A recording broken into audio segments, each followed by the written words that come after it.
Welcome to the day one of Python programming. So இன்றைக்கி நம்ம என்ன பார்க்குறோம்னா பைத்தான் ப்ரோக்ராமிங்கோட இன்ட்ரொடக்ஷன் தான் பார்க்க போகிறோம். So first of all, what is Python? So பைத்தான்னா என்ன அப்படிங்கிறத பார்க்குறோம். So Python is a high level programming language. So high level programming லாங்குவேஜ்னு சொல்லியிருக்காங்க. ஸோ அப்படின்னா எத்தனை ப்ரோக்ராமிங் லாங்குவேஜஸ் தான் இருக்குது அப்படின்னு பார்க்கணும் தான். ஸோ ப்ரோக்ராம் லாங்குவேஜஸை ரெண்டாக பிரிப்பாங்க. ஒன்று ஹை லெவல் லாங்குவேஜ், இன்னொன்று லோ லெவல் லாங்குவேஜ். இப்போது ஹை லெவல் லாங்குவேஜ்னால் என்ன, லோ லெவல் லாங்குவேஜ்னால் என்ன அப்படிங்கிறத நம்ம ஃபஸ்ட் ஆஃப் ஆல் அண்டர்ஸ்டாண்ட் பண்ணணும். ஹை லெவல் லாங்குவேஜ் அப்படின்னா easy to understand, debug and are widely used today. So ஈஸியாக அண்டர்ஸ்டாண்ட் பண்ணலாம், டீபக் பண்ணலாம். இப்போ நிறைய இடத்துல இதை நான் யூஸ் பண்ணுறாங்க. Next low level language, difficult to understand பண்ணுறது ரொம்ப கஷ்டமாக இருக்கும். இப்போ அதிகமாக யாரும் யூஸ் பண்ணுறதில்ல. அடுத்தது போர்ட்டபுள். ஹை லெவல் லாங்குவேஜஸே போர்ட்டபுள். இப்போ நான் ஒரு லேப்டாப்பில் கோட் எழுதுகிறேன், இன்னொரு லேப்டாப்பில் நான் அதை ரன் பண்ணணும்னா இந்த கோட் அப்படியே காப்பி பேஸ்ட் பண்ணால் போதும், ரன் ஆயிரும். இதே லோ லெவல் லாங்குவேஜுங்கிறது நாட் போர்ட்டபுள். ஸோ அப்படிலாம் பண்ண முடியாது. ஒரு மிஷினில் நான் கோட் எழுதுனேன்னா அந்த மிஷினில் தான் ரன் பண்ண முடியும். இன்னொரு மிஷினில் ரன் பண்ணணும்னா ஸோ அந்த மிஷினுக்கு ஏற்றாப்புல நான் அந்த கோடை சேஞ்ச் பண்ணுற மாதிரி இருக்கும். அடுத்தது மிஷின் இண்டிபெண்ட். ஸோ மேலே சொன்ன அந்த போர்ட்டபுளோட கண்டினியூ தான் அது. மிஷின் இண்டிபெண்ட்ங்கிறது எதில் வேணால் ரன் பண்ணலாம். இந்த மிஷினில் தான் ரன் ஆகும், இந்த மிஷினில் அது ரன் ஆகாது அப்படின்னு கிடையாது. ஆனால் லோ லாங்குவேஜுங்கிறது ஒரு மிஷினில் எழுதிட்டோம்னா அந்த மிஷினில் தான் ரன் ஆகும். இன்னொரு மிஷினுக்கு இது பண்ணணும்னா அதுக்கு தகுந்தாப்புல மாற்றி எழுதணும். அதான் machine depend. So high level லாங்குவேஜோட எக்ஸாம்பிள் அப்படின்னு பார்த்தோம்னா பைத்தான், ஜாவா, இது மாதிரி நிறையா இருக்கும். இதே லோ லெவல் லாங்குவேஜோட எக்ஸாம்பிள் பார்த்தோம்னா assembly language, machine code. So அதெல்லாம் சொல்லியிருக்காங்க. ஸோ இப்போது இதோட கோட் எக்ஸாம்பிள் பார்ப்போம். ஹை லெவல் லாங்குவேஜ் அதில் எக்ஸாம்பிளாக பைத்தான் எடுத்திருக்கேன். ஸோ ஒரு வேர்டை பிரிண்ட் பண்ணணும். ஸோ இப்போ நான் டெஃபினியஸ் அப்படிங்கிற வேர்டை பிரிண்ட் பண்ணணும். அப்படிங்கிறதுக்கு பிரிண்ட் ஒரு ப்ராக்கெட் ஓப்பன் பண்ணியிருக்கேன். ஓப்பன் பண்ணிவிட்டு டபுள் கொட்டேஷன் சிங்கிள் கொட்டேஷன் இதுக்குள்ளேயாவது டெஃபினியஸ் அப்படின்னு கொடுத்துருக்கேன். ஸோ கொடுத்தோம்னா டெஃபினியஸ் அப்படிங்கிறது பிரிண்ட் ஆயிடுச்சு. ஸோ இது ஹை லெவல் லாங்குவேஜ். இதே லோ லெவல் லாங்குவேஜில் அந்த டெஃபினியஸுங்கிறத பிரிண்ட் பண்ணணும்னா என்ன பண்ணணும் அப்படிங்கிற எக்ஸாம்பிளாக பாருங்கள். ஸோ இதான் டெஃபினியஸ் அப்படிங்கிறத பிரிண்ட் பண்ணுறதுக்கான கோடு. ஸோ எல்லாமே எப்படி இருக்குது, 0s and 1s இருக்குது. ஸோ அப்போது டி அப்படிங்கிறத பிரிண்ட் பண்ணணும்னா 01 000 100 அப்படிங்கிறத நம்ம டைப் பண்ணால் தான் டிங்கிறது பிரிண்ட் ஆகும் அந்த மிஷினில். ஸோ இதுதான் லோ லெவல் லாங்குவேஜ். ஸோ இப்போ உங்களுக்கு புரிஞ்சிருக்கும் ஹை லெவல் லாங்குவேஜஸ்னால் என்ன, லோ லெவல் லாங்குவேஜஸ்னால் என்ன. ஸோ இப்போது பைத்தான்கிறது என்ன சொல்லியிருக்கோம், ஹை லெவல் லாங்குவேஜ். அடுத்தது ஸோ கிரியேட்டட் பை கைடோ வான் ரோசம். ஸோ பைத்தான் கிரியேட் பண்ணது கைடோ வான் ரோசம்ங்கிற ஒருத்தர் கிரியேட் பண்ணார்.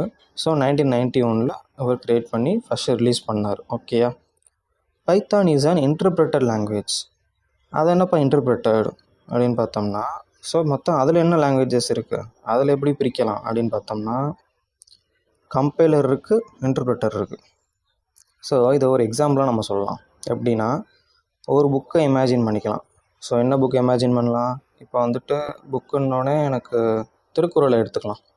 ஸோ திருக்குறளில் எத்தனை குறள் இருக்குது, 1330 குறள் இருக்குது. ஸோ இப்போது அந்த 1330 குறளையும் ரீட் பண்ணிவிட்டு ஃபுல்லாக அதுக்கப்புறம் நான் வேறு லாங்குவேஜுக்கு ட்ரான்ஸ்லேட் பண்ணுறேன். எதுலனா இங்கிலீஷில் ட்ரான்ஸ்லேட் பண்ணுறேன்னு வச்சுக்கோங்களேன்.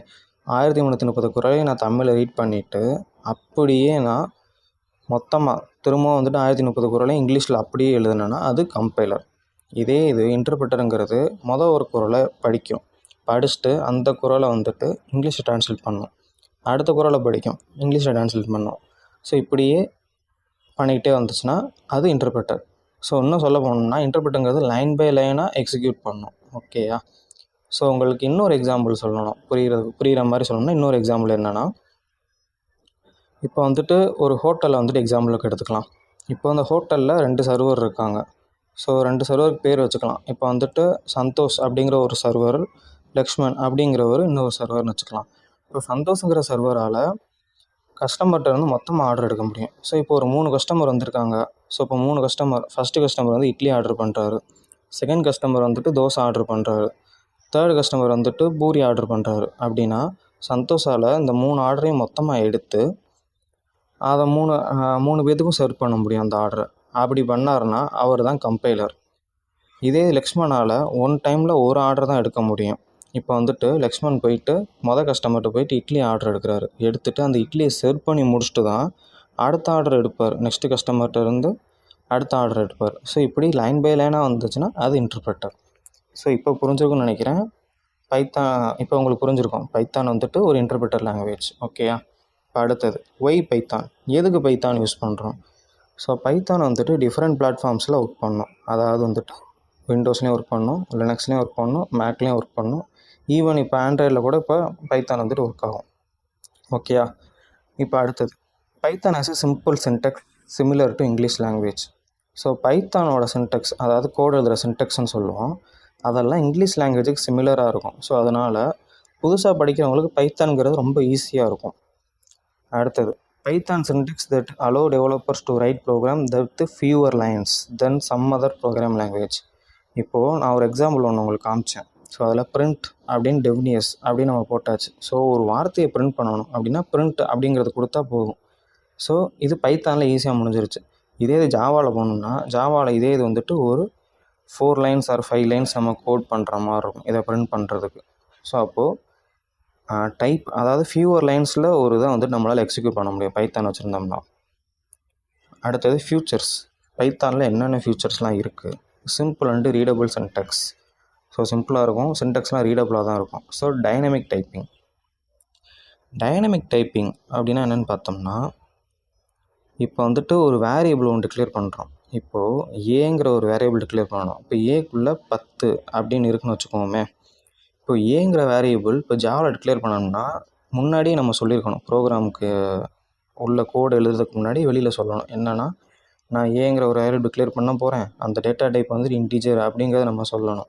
ஆனால் இதே இது வந்துட்டு பைத்தானில் அப்படி சொல்ல தேவையில்லை. ஸோ நம்ம கோடு உள்ளே எழுதும் போதே நம்ம சொல்லிக்கலாம். இப்போ வந்துட்டு ஏ ஈக்குவல் அது என்ன டேட்டா டைப் அப்படின்னு நம்ம சொன்னால் போதும். ஸோ பைத்தானால் இது அண்டர்ஸ்டாண்ட் பண்ண முடியும். ஸோ அதனால தான் டைனமிக் டைப்பிங் அப்படின்னு சொல்கிறோம். Next semi object programming language. நீங்கள் கேட்கலாம், என்னப்பா எல்லாரும் பைத்தான் ஈஸியாக ஊப்ஸ்ன்னு சொல்கிறாங்களே, நீ என்னப்பா செமி ஊப்ஸ்ன்னு சொல்கிற அப்படின்னு. ஸோ ஃபஸ்ட் ஆஃப் ஆல் ஊப்ஸ்னால் என்னென்னு பார்க்கணும். ஸோ ஊப்ஸுங்கிறது என்னென்னா கான்செப்ட் ஆஃப் ஆப்ஜெக்ட்ஸ் தான். ஸோ ஆப்ஜெக்ட்ஸ்னால் எதுவும் இல்லை, ரியல் வேர்ல்டு ஆப்ஜெக்ட்ஸ் தான். ஸோ எதுக்காக ஊப்ஸ் எடுத்துகிட்டு வந்தாங்கன்னா, காம்ப்ளெக்ஸ் ப்ராப்ளத்தை சால்வ் பண்ணுறதுக்காண்டி ஊப்ஸ் எடுத்துகிட்டு வந்தாங்க. ஸோ இது வந்துட்டு ஒரு தனி கான்செப்ட். இதுக்குன்னு ஒரு தனியாக ஒரு வீடியோ அப்லோட் பண்ணால் தான் உங்களுக்கு புரியும். ஸோ இப்போதைக்கு நீங்கள் இதை வந்துட்டு லைட்டாக தெரிஞ்சுக்கோங்க. ஸோ ஊப்ஸில் என்னென்ன கான்செப்ட்ஸ் இருக்குது அப்படிங்கிறத பார்க்கணும். ஸோ ஊப்ஸில் கிளாஸ் அப்படின்னு ஒரு class, object, data abstraction, data encapsulation, inheritance, polymorphism. So இப்போது இந்த ஆப்ஜெக்ட்டுங்கிறது எதுவும் இல்லை, ரியல் வேர்ல்டு ஆப்ஜெக்ட் தான். கிளாஸுங்கிறது எதுவும் இல்லை, கலெக்ஷன் ஆஃப் ஆப்ஜெக்ட்ஸ். ஸோ ஆப்ஜெக்ட்ஸ்லாம் கலெக்ட் பண்ணி வச்சுருந்தா கலெக்ஷன் ஆஃப் ஆப்ஜெக்ட்ஸ். ஸோ இப்போதைக்கு ஒரு இன்ட்ரோ மட்டும் கொடுக்குறேன். ஸோ இந்த data abstraction, data encapsulation, inheritance and polymorphism இருக்கு இல்லையா? ஸோ இந்த 4 தான் பில்லர் ஆஃப் ஊப்ஸ்ன்னு சொல்லுவாங்க. ஸோ இப்போ எதனால வந்துட்டு பைத்தானை செமி ஊப்ஸ்ன்னு நான் சொல்கிறேன் அப்படின்னா, பைத்தான் வந்துட்டு என்கேப்சுலேஷனை சப்போர்ட் பண்ணாது. என்கேப்சுலேஷனாக எதுவும் இல்லை, ஒரு விஷயத்தை ஹைட் பண்ணி வைக்கிறது. இப்போ வந்துட்டு மாத்திரை நம்ம போடும்போது டீப் மாத்திரை மாதிரி இருக்கும். ஸோ கேப்சூல்னு சொல்லுவாங்க அதை. ஸோ அதுக்குள்ளே தான் மருந்து இருக்கும். ஸோ அந்த மருந்து வெளிலேருந்து பார்த்தா உங்களுக்கு தெரியாது. ஸோ உள்ளே ஓப்பன் பண்ணி பார்த்தா தான் தெரியும். ஸோ அதே மாதிரி தான் பைத்தானில் டேட்டாவை மறைக்க முடியாது. ஸோ இதை வந்துட்டு அவங்க ஏன் இதை வந்துட்டு இப்படி வச்சாங்க அப்படின்னு பார்த்தோம்னா, பைத்தானோட கிரியேட்டர் இருக்கார்ல, கைடோ வான் ரோசம். ஸோ அவருக்கு எந்த ஒரு விஷயத்தையும் மறைக்கிறது பிடிக்காது. ஸோ அதனால் வந்துட்டு இதை வந்துட்டு பைத்தானில் வச்சுருக்காங்க. ஸோ இதை அவங்களோட கம்யூனிட்டியுமே இதை வந்துட்டு ஸ்ட்ராங்காக அக்ரி பண்ணுறாங்க. ஓகேயா? ஸோ இதனால தான் பைத்தான்ங்கிறது செமி ஊப்ஸ். அடுத்த ஃபியூச்சர் என்னென்னா extensive third party libraries. So பைத்தானில் எக்ஸ்டென்ஷனாக நிறைய லைப்ரரி நம்மளால் ஆட் பண்ணிக்க முடியும். ஸோ என்னென்னு பார்த்தோம்னா ஜாங்கோ, அதாவது ஒரு சிலர் டிஜாங்கோன்னு சொல்லுவாங்க, ஒரு சிலர் ஜாங்கோன்னு சொல்லுவாங்க. அடுத்தது ஃப்ளாஸ்க், பாண்டாஸ், நம்பை. ஸோ இது மாதிரி நிறைய லைப்ரரி நம்மளால் அடிஷ்னலாக ஆட் பண்ணிக்க முடியும். ஸோ அடுத்தது என்ன, பிளாட்ஃபார்ம் இண்டிபெண்டன்ட். இதை நான் ஆல்ரெடி சொல்லியிருந்தேன். ஸோ எந்த ஒரு மிஷினில் வேணாலும் பைத்தானை ரன் பண்ணிக்க முடியும் நம்மளால். அடுத்தது பைத்தான் யூசஸ். எதுக்காக பைத்தான் படிக்கணும்? ஸோ பைத்தான் நான் படிக்கிறனால நான் என்னென்ன எனக்கு யூசஸ் இருக்குது, நான் என்னென்ன பிளாட்ஃபார்மில் என்னால் டெவலப் பண்ண முடியும் அப்படிங்கன்னா, வெப் டெவலப்மெண்ட், ஒரு வெப் அப்ளிகேஷன் நம்மளால் பண்ண முடியும். அடுத்தது டேட்டா சயின்ஸ் அண்ட் மிஷின் லேர்னிங்க்கு பைத்தான் வந்துட்டு ஒரு மேஜர் ரோல் ப்ளே பண்ணுது. சயின்டிஃபிக் கம்ப்யூட்டிங் இப்போ வந்துட்டு ஒரு சில வந்துட்டு ராக்கெட்லாம் இது லான்ச் பண்ணும்போது ஸோ அதோட கால்குலேஷன்ஸ்லாம் பைத்தானில் தான் யூஸ் பண்ணுவாங்க. ஸோ லார்ஜ் டேட்டாவெல்லாம் ஈஸியாக பைத்தான் வந்துட்டு கம்ப்யூட் பண்ணும். அடுத்தது artificial intelligence and natural language processing. So இப்போ நவடேஸ் ஏஐ அப்படிங்கிற டாபிக் தான் வந்துட்டு ஹியூஜாக இருக்குது, எல்லோரும் அதுதான் பேசுகிறாங்க. ஸோ ஏஐயில் வந்துட்டு பைத்தான் வச்சு தான் வந்துட்டு ஏஐ பில்ட் பண்ணுறாங்க. அடுத்தது ஆட்டோமேஷன் அண்ட் ஸ்கிரிப்டிங். ஸோ இப்போ ரோபோட்டிக்ஸ் அதுக்கு உள்ள ஸ்கிரிப்ட்டு இப்போ வந்துட்டு ஹேக்கிங் ஸ்கிரிப்ட்ஸ் அந்த மாதிரி எல்லாமே பைத்தானில் தான் ரைட் பண்ணுவாங்க. அதுக்காக பைத்தானில் தான் ரைட் பண்ணுவாங்க கிடையாது, பைத்தான்லேயும் ரைட் பண்ண முடியும். அடுத்தது கேம் டெவலப்மெண்ட். ஸோ யூனிட்டி அப்படின்ட்டு ஒரு இன்ஜின் இருக்குது. ஸோ அது வந்துட்டு கேம் டெவலப்மெண்ட்டில் வந்துட்டு பைத்தானை வச்சு நம்ம ரைட் பண்ணிக்கலாம், கேம் மேக் பண்ணுறவங்களும். ஓகே. அடுத்தது லைவ் எக்ஸாம்பிள்ஸ். ஸோ எவ்வளோ சொல்கிறியே, அப்போ பைத்தானில் வந்துட்டு என்னென்ன நாங்கள் யூஸ் பண்ணுற எக்ஸாம்பிள்ஸ் இருக்குது அப்படின்னு பார்த்தோம்னா, நம்ம எல்லோரும் மேஜராக என்ன யூஸ் பண்ணுறோம், இன்ஸ்டாகிராம் யூஸ் பண்ணுறோம். ஸோ இன்ஸ்டாகிராமில் இருக்க பேக் அண்ட், அதாவது பின்னாடி ஒரு சர்வர் ஒன்று ரன் ஆகும் பேக் அண்டில். ஸோ அப்போ அந்த சர்வரில் பைத்தான் யூஸ் ஆகுது. Spotify full and fully Python use பண்ணியிருக்காங்க. அடுத்தது ட்ராப் பாக்ஸ். இது என்னப்பா புதுசாக இருக்குது அப்படின்னா வேறு எதுவும் இல்லை, கூகுள் ட்ரைவ் இருக்குல்ல அது மாதிரியே இவங்களும் ஒரு க்ளவுடு க்ளவுட் ஸ்டோரேஜ் பிளாட்ஃபார்ம் இவங்களும். அடுத்தது பிட்டோரண்ட்டு ஒரு அப்ளிகேஷன் இருக்குது. ஸோ அதுவும் ஃபுல் அண்ட் ஃபுல்லி பைத்தானில் தான் பண்ணியிருக்காங்க. அடுத்தது நம்ம எல்லோரும் யூஸ் பண்ணுற ChatGPT. ஸோ ChatGPTலேயும் பைத்தான் தான் இருக்குது. ஸோ அதை யூஸ் பண்ணி தான் ChatGPTங்கிறது ரன் ஆகுது. அடுத்தது மோஸ்ட்லி நம்ம என்னென்ன நீங்கள் நிறைய ஏஐ டூல் யூஸ் பண்ணுவீங்க. ஸோ அந்த ஏஐ டூல் எல்லாத்துலேயும் டைரெக்டாகவோ இல்லை இன்டைரக்டாகவோ பைத்தான் வந்துட்டு இருக்கும். ஸோ இப்போது பைத்தானில் ஃபஸ்ட்டு ஏதாவது ஒரு ப்ரோக்ராம் மட்டும் பார்ப்போம். ஸோ இதோடு இந்த வீடியோ முடிச்சுக்கலாம். ஸோ நெக்ஸ்ட்டு நம்ம என்ன பண்ணலாம்னா அடுத்தடுத்த வீடியோவில் என்னென்னங்கிறத பார்க்கலாம். ஸோ இப்போ பார்ப்போம். ஸோ இங்கே 2 lines ஆஃப் கோட் எழுதியிருக்கேன். என்ன எழுதியிருக்கேன்னா print அப்படின்னு போட்டு hello devnius அப்படின்னு எழுதியிருக்கேன். ஸோ செகண்ட் லைன் என்ன எழுதியிருக்கேன், this is my first program அப்படின்னு எழுதியிருக்கேன். ஸோ இது பைத்தான் எப்படி இதை ரன் பண்ணணும். ஸோ பைத்தான ஒரு இன்டர்பிரட்டர் லாங்குவேஜ்னு சொல்லிட்டேன்.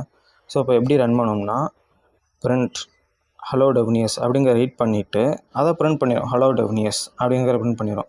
அடுத்தது 2வது லைனை ரீட் பண்ணும். So print this is my first program அப்படின்னு சொல்லிவிட்டு அதுக்கப்புறம் அதை பிரிண்ட் பண்ணிடும், this is my first program. So இப்போது லைன் பை லைனாக ரீட் பண்ணி எக்ஸிக்யூட் பண்ணுறது தான் பைத்தான். ஸோ உங்களுக்கு இது புரிஞ்சிருக்கும்னு நினைக்கிறேன். ஸோ நம்ம இதோட இந்த வீடியோ நம்ம முடிச்சுக்கலாம். ஸோ நெக்ஸ்ட் வீடியோவில் நம்ம வந்துட்டு இன்டெப்த்தாக பைத்தானில் நெக்ஸ்ட் என்னென்ன இருக்குது அப்படிங்கிறத பார்க்கலாம். தேங்க்யூ.